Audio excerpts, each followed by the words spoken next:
Gaze upon modern men, and what do you truly see?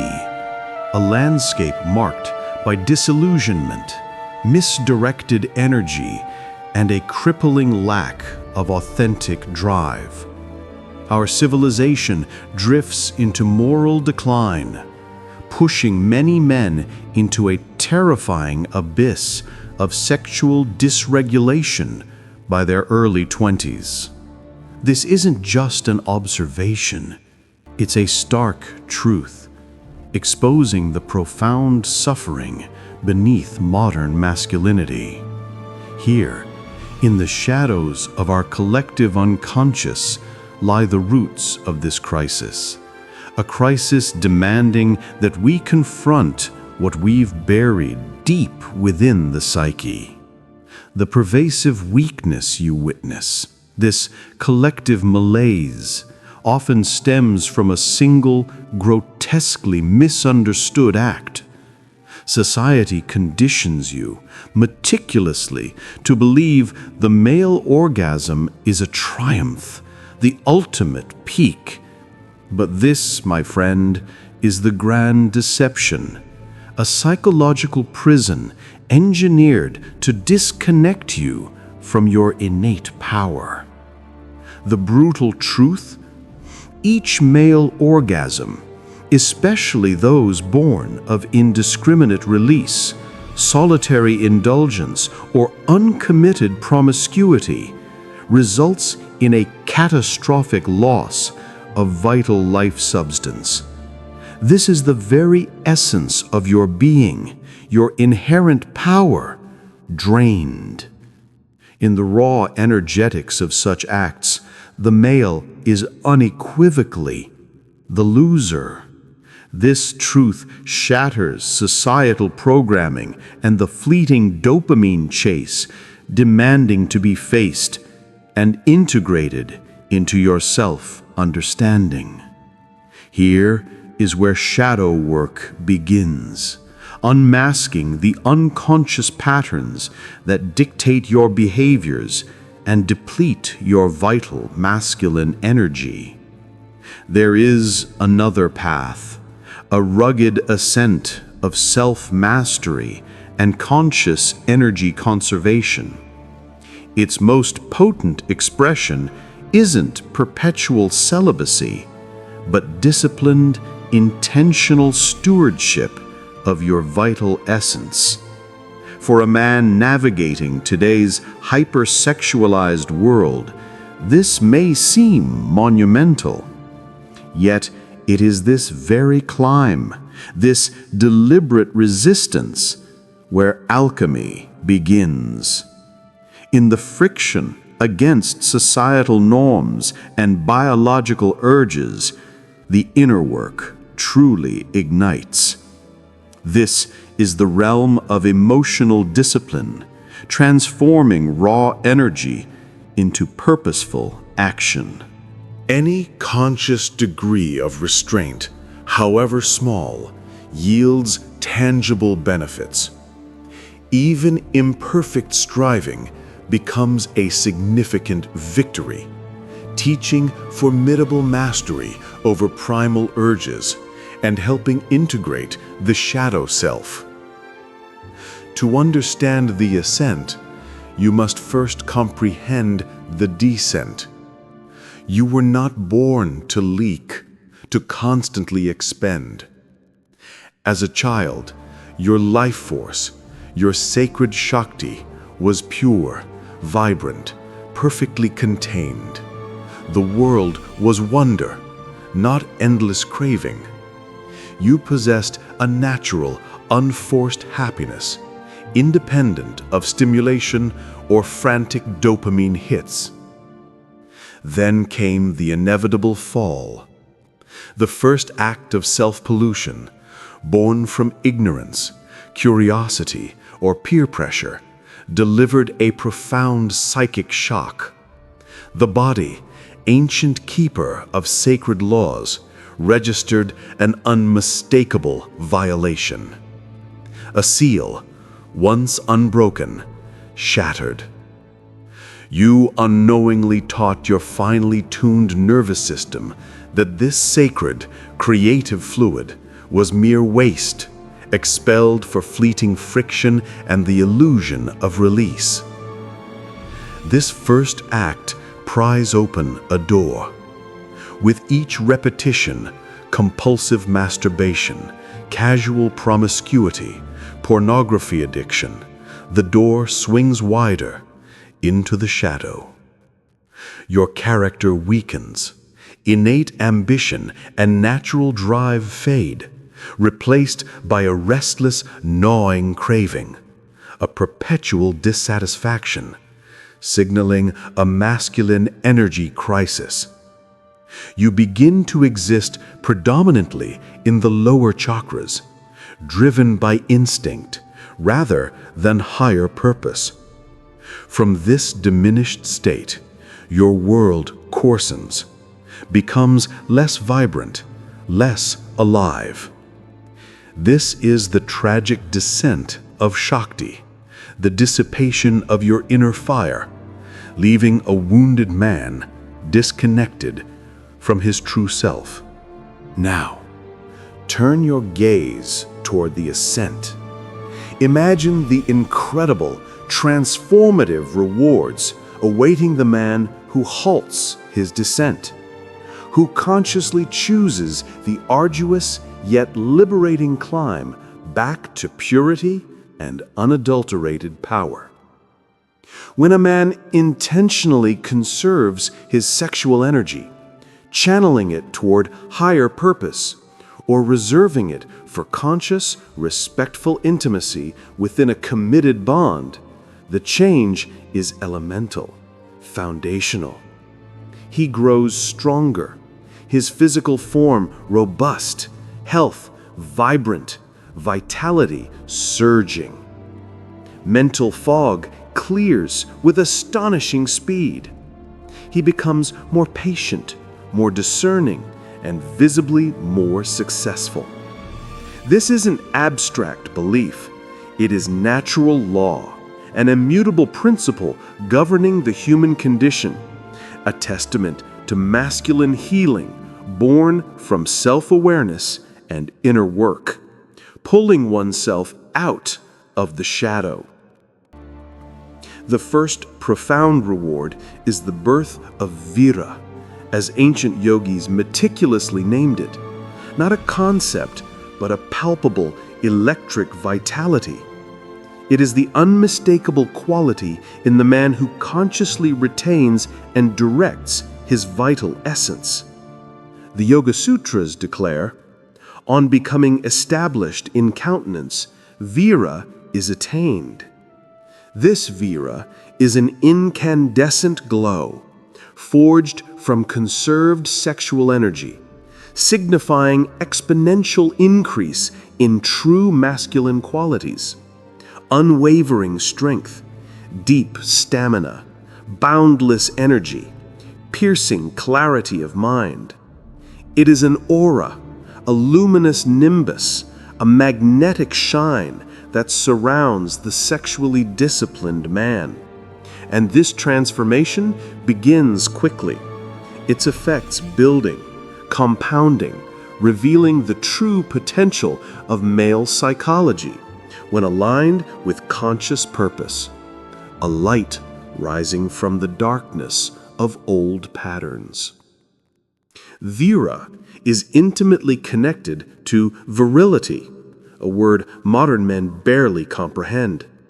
Dictionaries offer shallow definitions, but true virility, known to ancient wisdom and Jungian depth, is the indomitable energy that fearlessly penetrates hostile terrain, builds monumental bridges, wins wars, and painstakingly constructs civilizations. This is the bedrock of masculine agency. Look at young men today, wasted, drawn, anxious, listless. The dark truth is singular. Their sacred seed is being drained through compulsive masturbation, soul-crushing pornography addiction, and shallow promiscuity. In expending themselves so carelessly, their inherent virility is systematically destroyed. This is the masculinity crisis, an echo of collective ego death. Consider past generations, your grandfathers. True virility was prevalent. Why? They were more sexually disciplined, shaped by cultures that honored self-possession and moral dharma. The men who fought and won the Second World War were deeply virile. Could a nation of porn-addicted passive consumers achieve such feats? An absurdity, a dangerous fantasy. Without virility in its men, a nation builds nothing great, pioneers no frontiers, discovers no breakthrough technologies. The wise Orientals understood this well. Send prostitutes into enemy camps, deplete their vital energy, and their will to fight, their collective grit, vanishes. The second profound reward of this ascent is the rapid and undeniable emergence of grit. Saint Ramakrishna taught, the first evidence of a man's progress in spiritual life is a strong grit. What is grit? Unyielding firmness of character in pain or danger, pluck, courage, unwavering inner resolve. Does this not resonate with Vira and virility? For millennia, humanity understood conscious sexual discipline and the channeling of vital force are inseparable from robust character and unshakable courage. Roman legionnaires prohibited sexual activity during campaigns. They knew unrestrained, indiscriminate sex destroys character, erodes courage, and gives rise to the wounded man, unable to withstand life's inevitable challenges, trapped in cycles of rejection and unfulfilled desire.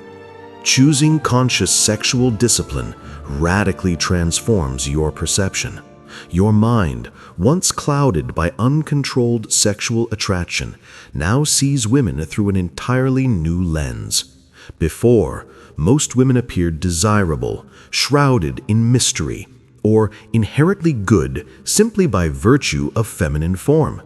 Now, cleared of obsessive craving, you become immeasurably more discerning, sharply perceptive. You see the female form as a biological construction, stripped of the magical, hypnotic power it once held over your senses and your will. Its purely animal nature emerges, witnessed with the detached curiosity of a child, untouched by projection, uncolored by craving. This isn't about demeaning the feminine. It is the unmasking of shadow projections, love addiction, and rejection trauma that once distorted your view. You now understand rounded features are nature's pragmatic fat reserves for pregnancy. Breasts are glands designed to feed offspring. The sexual area, once irresistibly alluring, may now appear almost repulsive, much as it did in innocent boyhood before hypersexual conditioning took hold. You become acutely aware that all human bodies are complex biological systems teeming with bacteria, constantly producing waste. Your past obsession, once so compelling, now resembles a kind of collective mental illness. You marvel at how such surface-level attractions ever wielded so much power over you. These cravings sway only a mind dwelling in the lower, animalistic centers of consciousness. From this clearer vantage point, you perceive the devastating social consequences of man's collective, unexamined infatuation with the feminine. Women, bombarded by men's insatiable desires, often assume men are no better than dogs, worshipping the female form, incapable of resisting even the faintest signal of interest. This belief isn't malice. It is based on their lived experience with the depleted, needy men of our age.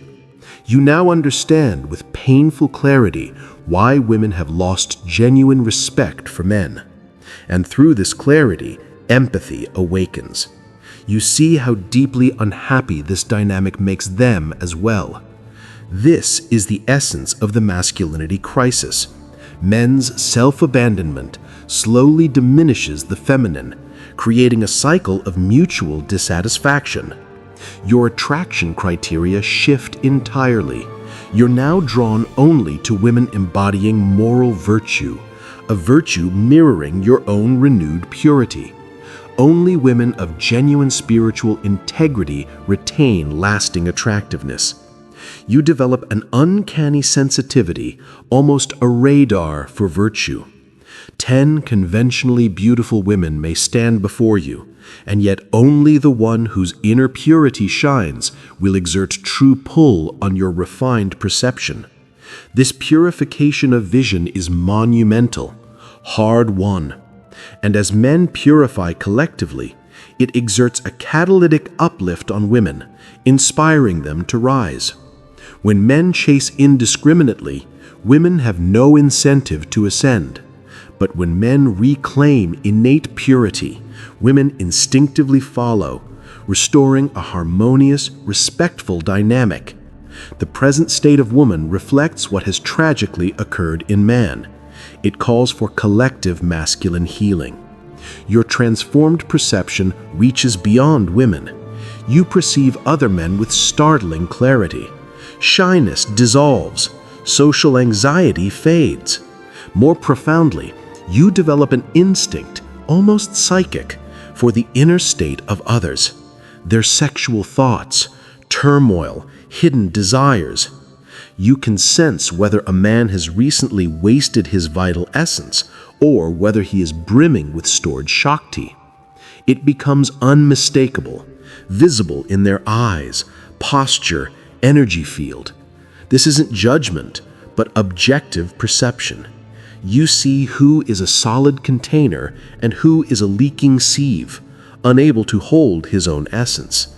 This is the naked truth at the core of male psychology. And then, the third great reward emerges, Tejas, effulgence, a potent yogic term for the unmistakable sparkle in the eyes, a vibrant inner glow, a luminous aura radiating from the consciously disciplined man. Ancient scriptures speak of this radiance, a visible emanation of inner purity. It is seen in spiritual masters, monks, nuns, their faces lit with otherworldly peace.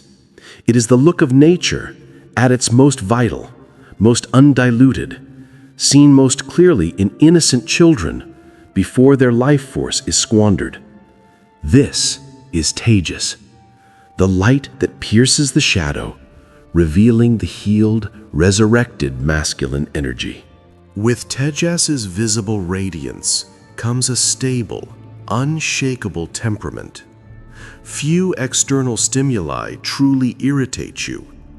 Yet paradoxically, you grow bolder, more assertively courageous, your actions infused with unwavering integrity, aligned completely with your authentic self. You need less sleep, yet feel more restored, more vibrantly alive.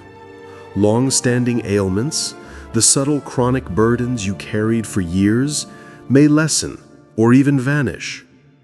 Through steadfast conservation of conscious energy, I too overcame debilitating chronic illness, a testament to the profound healing force of recentered masculine energy.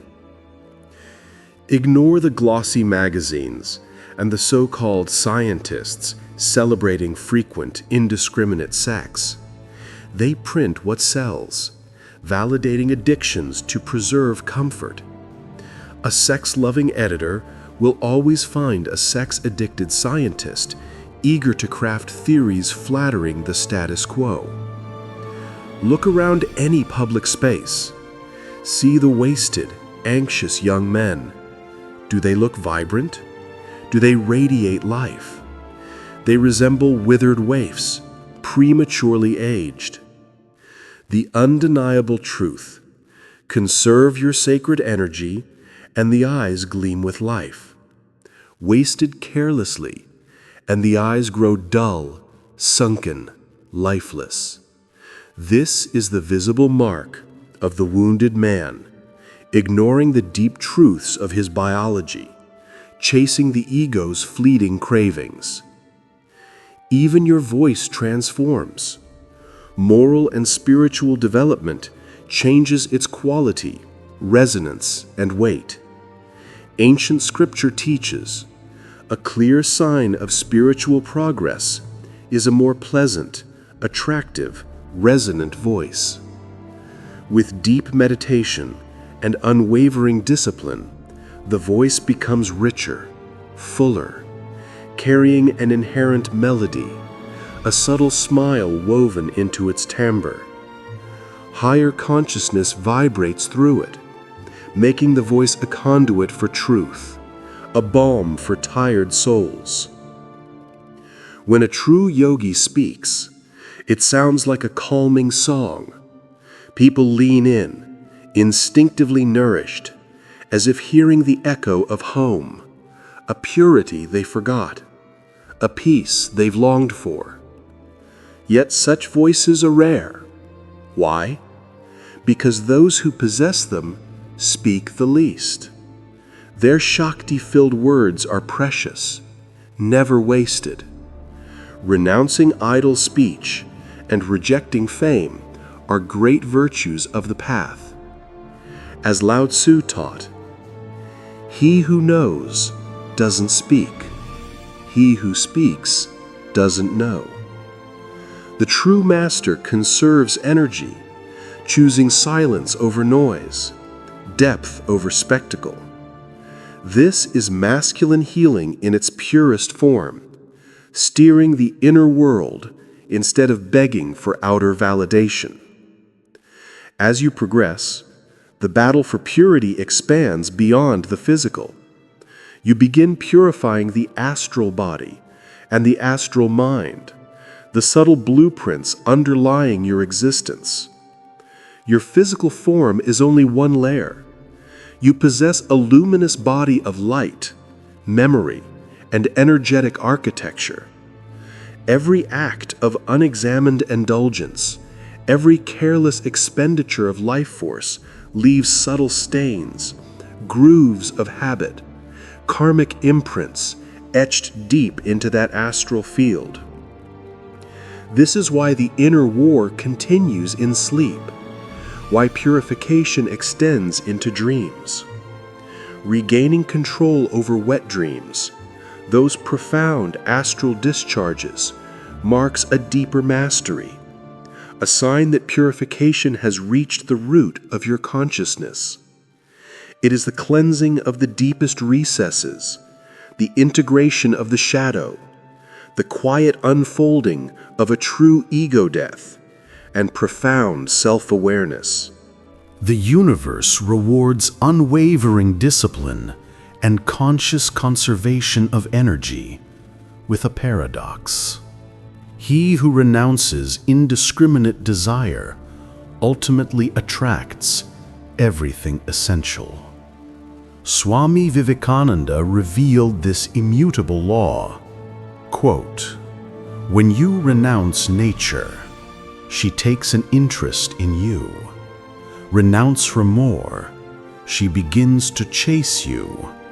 And when you no longer care for her at all, she becomes your slave."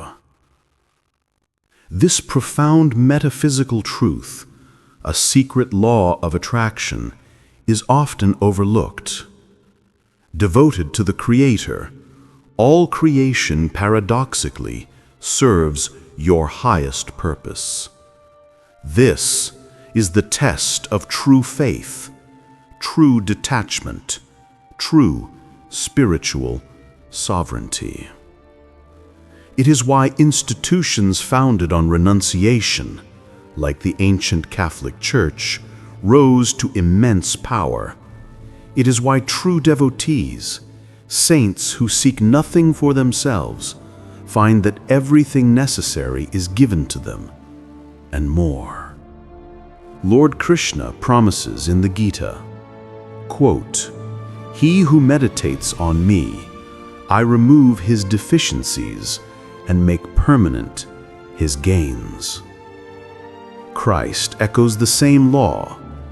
Seek first the kingdom, and all these things shall be added unto you. The path of renouncing fleeting, lower desires does not lead to lack. It leads to unparalleled abundance, to finer, higher pleasures far beyond crude physical sensation. You cannot savor a violin's intricacy while standing beside a luring lawnmower.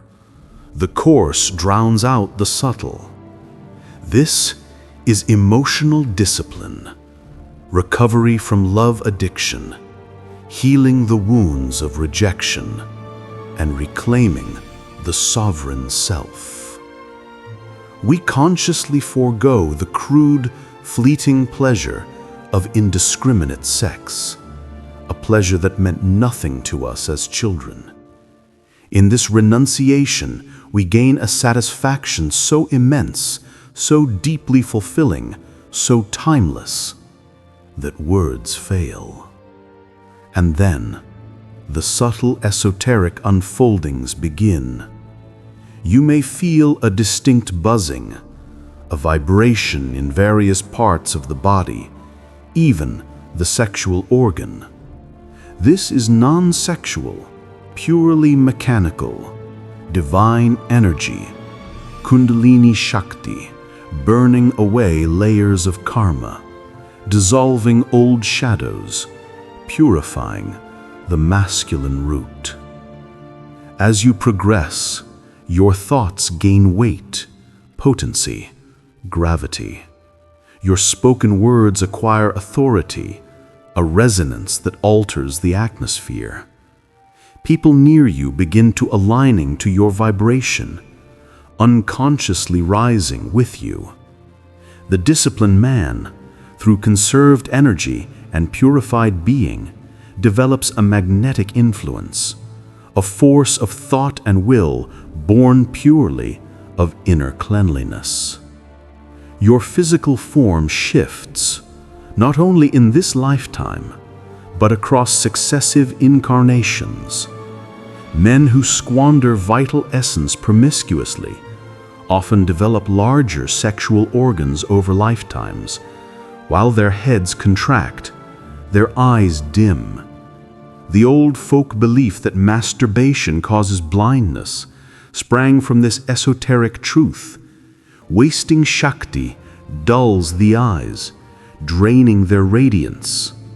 Conserving it makes them gleam, makes them luminous across lifetimes. This is the ego death of the lower self and the ascension of the true one. Your life force, once directed downward for procreation or fleeting pleasure, is now drawn upward to build the higher centers: intuition, wisdom, divine communion. At the summit, you transmit knowledge, insight, energy through a look, a touch, a single focused thought. The sacred act of initiation, of awakening, depends on two non-negotiable forces: direct experience of the divine and unbroken conservation of vital life force. Only the sage who protects this essence retains the power to awaken others. His energy is not diluted, not leaked, not squandered. It is Shaktipat, a living transmission. A perfected sage, disciplined to the core, can transmit entire architectures of knowledge through thought alone. This is the ultimate reward, the pinnacle of human potential. To the one who truly surrenders the lower for the higher, the universe, God Himself bestows all power, all wisdom, all rightful authority. This is an immutable, cosmic principle. This ascent to self-mastery may seem daunting, pulled backward by the modern world's relentless distractions. Yet as Saint Ramakrishna taught, raising a heavy sail requires immense effort at first. But once it catches the wind, progress becomes effortless, swift, joyous. So it is with spiritual life, with sexual discipline, with inner transformation. You must willingly, consciously exert the initial force, raise your sail.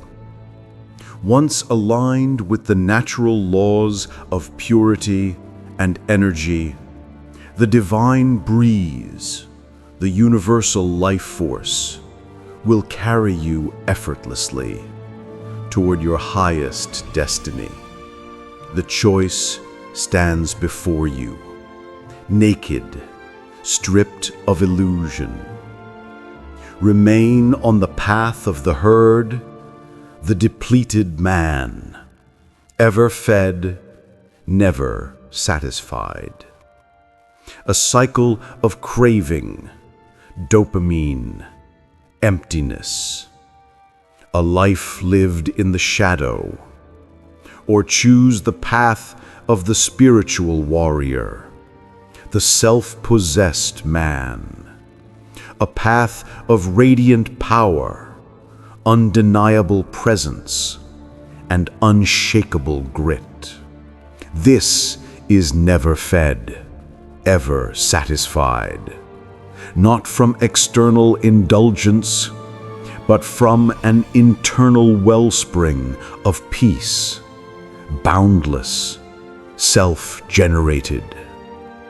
This is the quest for true attainment, the journey toward the profound, indescribable bliss of the self-mastered individual. Remember, sexual energy is not evil. It is sacred. But its misuse, compulsive masturbation, indiscriminate encounters, infidelity, or seeking gratification without consciousness, bleeds your essence away. True intimacy, within a sacred, committed bond, approached with awareness, with reverence for energy conservation, is beautiful. It is vital. It can uplift both partners, strengthen the union, and elevate the shared field of energy. The key is discipline, intention, conservation, knowing how and when to channel this sacred force. Embrace your dark truths. Confront your shadow. Begin your healing. Explore the raw truths of male psychology, love addiction, rejection, and the fractured shadow self. This is where Jungian thought points, where dark truth therapy begins not by chasing the light, but by turning toward what you buried in the dark. Like and subscribe to Dark Truth Therapy for deeper explorations into masculine healing, shadow work, and reclaiming your true power.